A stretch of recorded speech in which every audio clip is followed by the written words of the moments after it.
ഇമാം ഗസ്സലി അവർകളുടെ അടിമ സ്ത്രീയായിരുന്നു സാഹിദ എന്നവർ. കാണാൻ നല്ല ഭംഗിയും നല്ല സ്വഭാവവും നല്ല തെളിഞ്ഞ മനസ്സും ഉള്ളവരായിരുന്നു അവർ. അതിൽ ഉപരി തികഞ്ഞ ഭക്തിയുമായിരുന്നു അവർക്ക്. പക്ഷെ സാഹിദത്ത് അക്ഷരജ്ഞാനം തീരെ കുറവായിരുന്നു.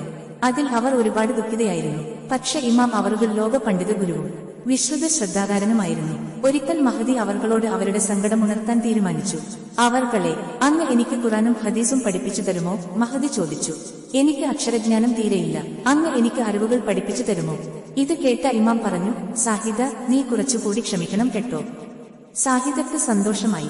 അവർ ക്ഷമയോടെ കാത്തിരുന്നു. ഒരു ദിവസം ഇമാം അവർകൾക്ക് വീട്ടിൽ വരാൻ സാധിച്ചില്ല. തൊട്ടടുത്ത ദിവസമാണ് അവർ വീട്ടിലെത്തിയത്. വന്ന ഉടനെ ഇമാം അവരുടെ വസ്ത്രങ്ങൾ കഴുകാൻ വേണ്ടി സാഹിദയുടെ കയ്യിൽ കൊടുത്തു. ഉടനെ അവർ കഴുകാൻ വേണ്ടി വസ്ത്രമെടുത്തതും അതിൽ നിന്നും പ്രത്യേക തരം സുഗന്ധം അവർക്ക് അനുഭവപ്പെട്ടു. അവർ അത്ഭുതപ്പെട്ടു. അവർ ഒന്നുകൂടെ പരിശോധിച്ചു. അതിൽ നിന്നും സുഗന്ധം കൂടി വരുന്നു.